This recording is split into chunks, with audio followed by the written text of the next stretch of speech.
claque, hein, je vous assure. Là, on a eu un évanouissement même dans la salle. Donc,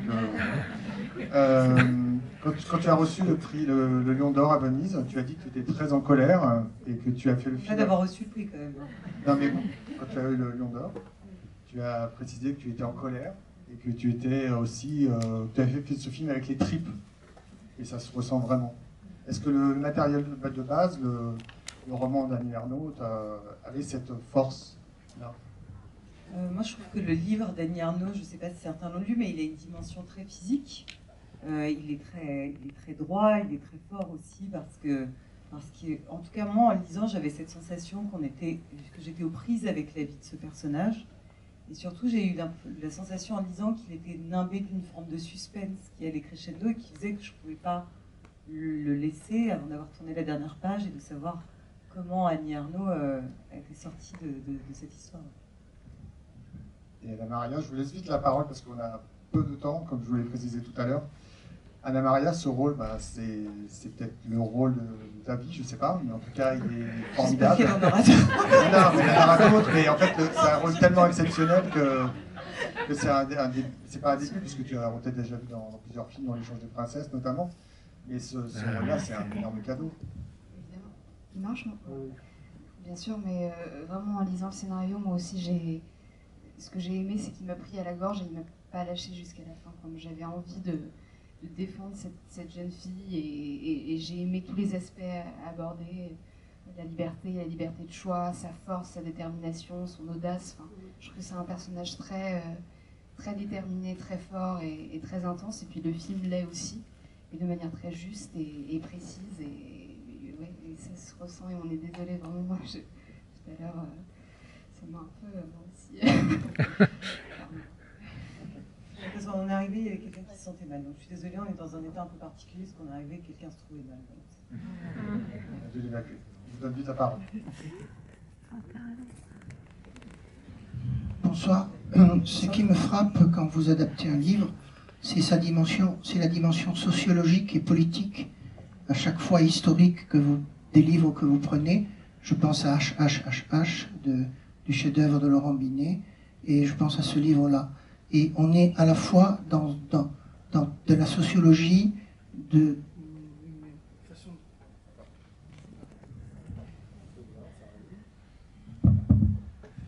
une façon de repenser l'histoire, et surtout, ce qui me frappe dans votre film, c'est à la narration blanche d'Annie Ernaux, vous lui apposez une narration qui est tout aussi blanche, mais qui est tout à fait différente. C'est-à-dire que vous retransposez pas le livre, vous racontez autre chose, et le spectateur n'est jamais un voyeur, parce qu'on est dans la tête des personnages.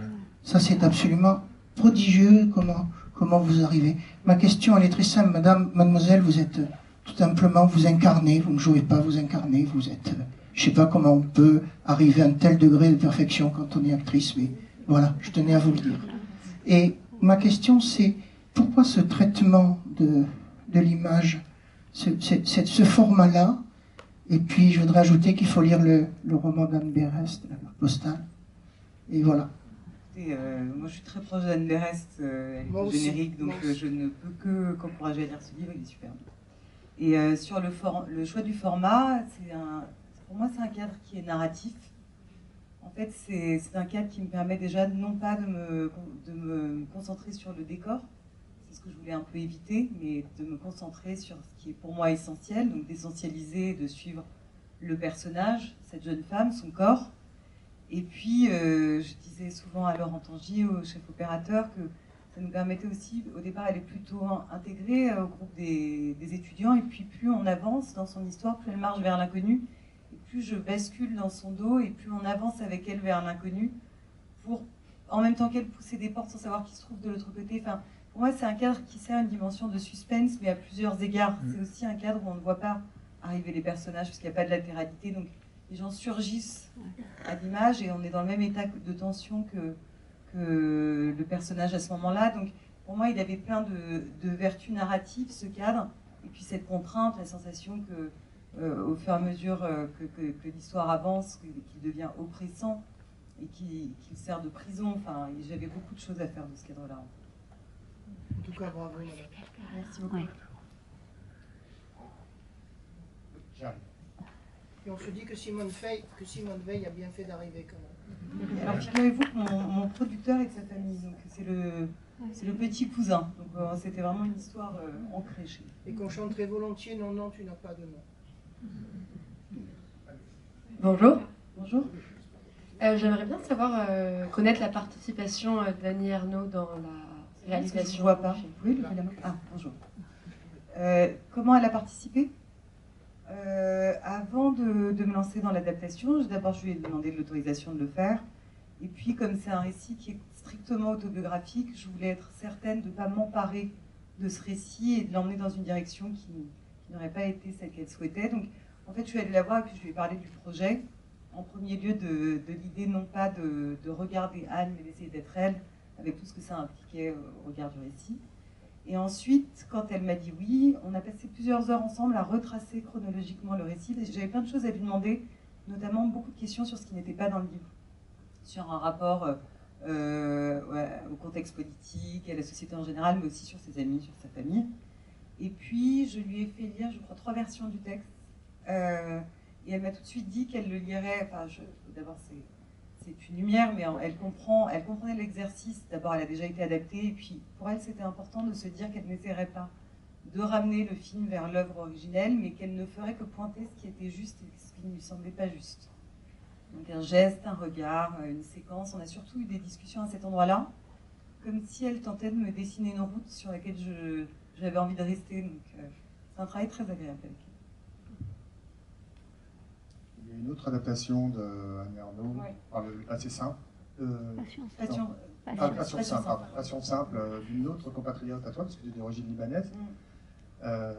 C'est une raison particulière au Liban Daniel Arbi, non, c'est marrant parce que je ne la connaissais pas, je l'ai rencontrée il y a quelques jours, on s'est posé la même question. Et pourquoi? Je pense que c'est complètement hasardeux, hein. Je ne suis pas sûre qu'il y ait un lien secret entre Annie Ernaux et le Liban. On ne sait jamais. On va creuser cette piste d'un complot libanais.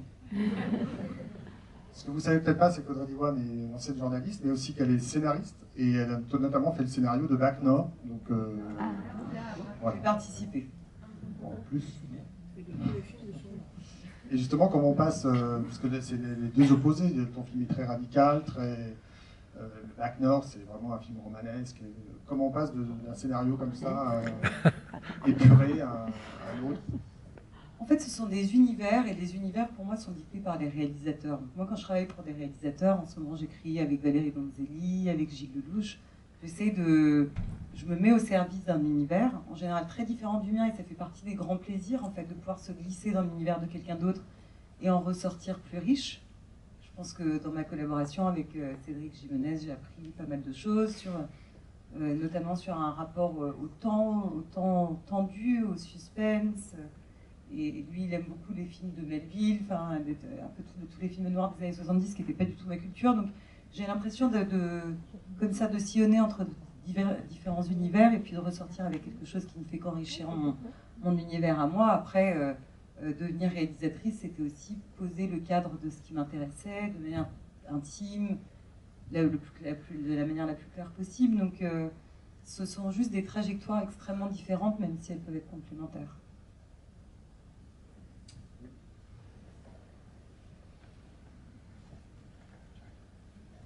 Bonsoir. Bonsoir. Alors oui, c'est pour savoir comment s'était fait la rencontre avec Anna Maria pour le choix du rôle.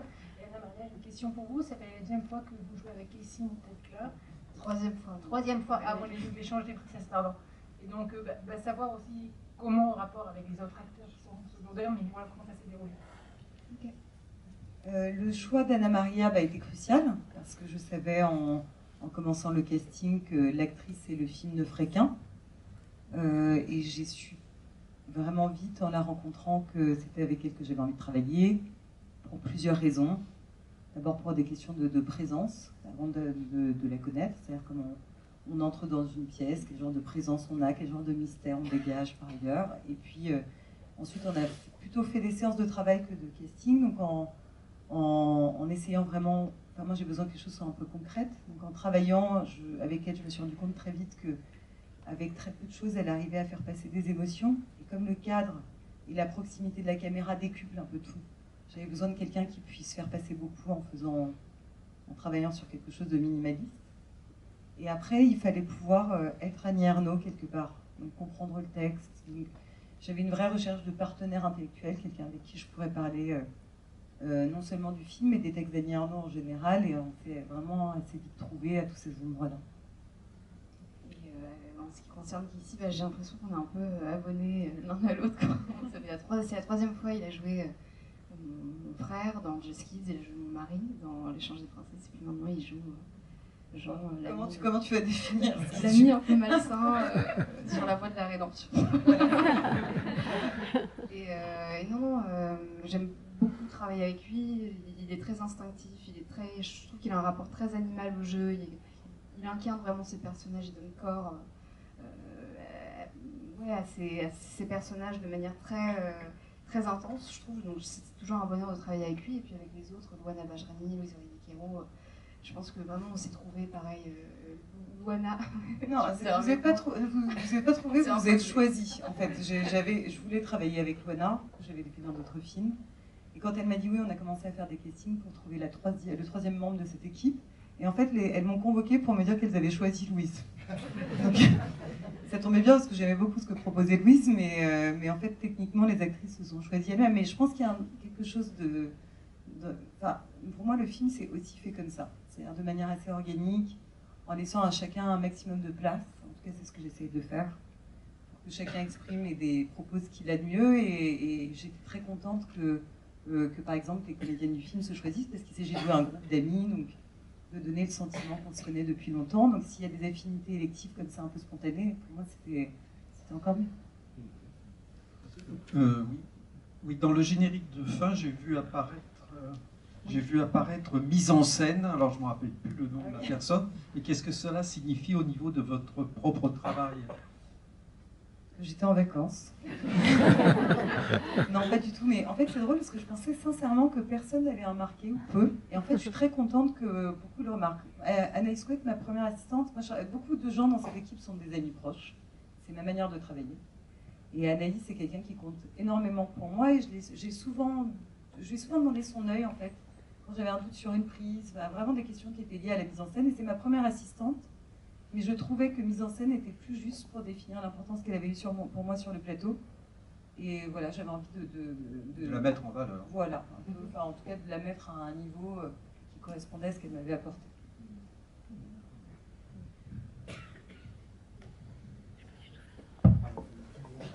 Alors, moi j'ai une question sur le Festival de Cannes. On sait l'importance de la sélection du festival. On n'y était pas, mais alors vas-y, si on vous écoute. La question c'est, est-ce que votre film a été prêt pour Cannes, et est-ce qu'il a été visionné par le comité de sélection? Il était visionné, mais en fait, vous savez, il y a quelque chose d'un peu concomitant dans cette affaire. Donc il intéressait Cannes, et Alberto Barbera, qui est le sélectionneur de Venise, a su... très vite nous avait dit qu'il était intéressé pour Venise, sans mentionner si c'était pour la compétition officielle ou pas. Et en fait, il nous a proposé plus vite encore de rejoindre la compétition officielle, et donc on a dit oui sans prospecter plus avant d'autres possibilités. D'accord, ça a été plus rapide. Je ne sais pas où il nous aurait mis à Cannes non plus, hein. Pas vous mentir. Bonsoir, donc merci pour ce film, je pense qu'il a séduit tout le monde. Moi j'ai une question, donc vous avez fait allusion au fait que vous étiez en colère, mais on ne sait pas exactement pourquoi. Moi, pourquoi ce sujet-là maintenant? Parce qu'en France ça m'a quand même un petit peu apaisé, mais est-ce que c'est parce qu'il y a une résurgence un peu partout aux États-Unis et puis ailleurs, où on essaye de combattre le droit à l'avortement, ou est-ce que c'est autre chose? Alors la vie d'un film, c'est toujours étonnant, parce que quand j'ai commencé à écrire sur le sujet, on me disait l'inverse. On me disait, mais ce sujet n'est pas d'actualité. Et donc, on m'a même dit au cours du financement, mais dans la mesure où la loi est passée en France, pourquoi faire un film? À quoi j'étais contente de répondre, et donc j'espère que vous direz la même chose au prochain type qui viendra vous dire qu'il fait un film sur la Seconde Guerre mondiale, parce qu'il faudrait un film. Mais c'est un état d'esprit d'époque malgré tout, c'est-à-dire qu'on estime que certains sujets finis en France n'ont pas à être traités. Moi, quand j'ai avorté, j'ai eu besoin de lire sur le sujet, et c'est d'ailleurs la première qui me parlait de ce livre, c'est Anaïs Couette, ma fameuse première assistante. j'avais envie de lire, de penser les choses, c'est ma manière de fonctionner. Et quand j'ai découvert, j'avais beaucoup lu Annie Ernaux, mais je ne connaissais pas ce texte. Et quand j'ai découvert l'immense différence qu'il y avait entre ce que je projetais d'un avortement clandestin et ce qui est la réalité de ce processus, oui, j'ai été assez en colère. Alors j'ai mesuré ma chance d'être dans un pays où c'est légal, ou en tout cas c'est pour le moment, parce qu'on a bien compris que les choses étaient un peu mouvantes. Mais c'est surtout que j'ai réalisé à quel point je n'avais pas de représentation. Donc j'ai souvent discuté de ça, de ce sujet, il était dans l'actualité, mais sans me projeter dans ce qu'était un avortement clandestin, avec tout ce qu'on a vu, avec la solitude, avec la violence. Et après, le livre m'a intéressée à un autre endroit, parce que c'est Annie Ernaux et que c'est rarement uniforme, c'est plutôt protéiforme ce qu'elle propose. Ça m'intéressait à l'endroit de son parcours social, qu'est-ce que c'est qu'être transfuge, parce que c'est souvent une des racines de sa réflexion. Et puis aussi sur la question sexuelle, qu'est-ce qu'on sait du plaisir féminin, pourquoi il est condamné, de quoi on parle quand on parle d'avortement clandestin, et évidemment c'est éminemment relié à la question sexuelle et au plaisir. Donc c'était un peu toutes les dimensions qui d'abord s'incarnaient toutes un peu, je trouvais dans le livre, je les ressentais toutes, et puis qui légitimaient ce désir avec en effet une partie de désir et puis une partie de colère. C'est quand même très dur de lire ce livre et de ne pas être en colère. Pardon, pour finir, entre-temps, le sujet est devenu urgent et maintenant les gens projettent, ce qui était déjà le cas, hein, parce que je veux dire, il y a tellement de pays d'Afrique ou d'Amérique du Sud, enfin, je peux dresser une liste des pays où l'avortement reste clandestin, et donc cette histoire, moi, me semblait déjà contemporaine quand j'ai commencé. Évidemment, chemin faisant entre la Pologne et plus récemment le Texas, il est maintenant un sujet dans l'actualité. Il l'a toujours été, mais il est dans une actualité, je dirais, plus consciente.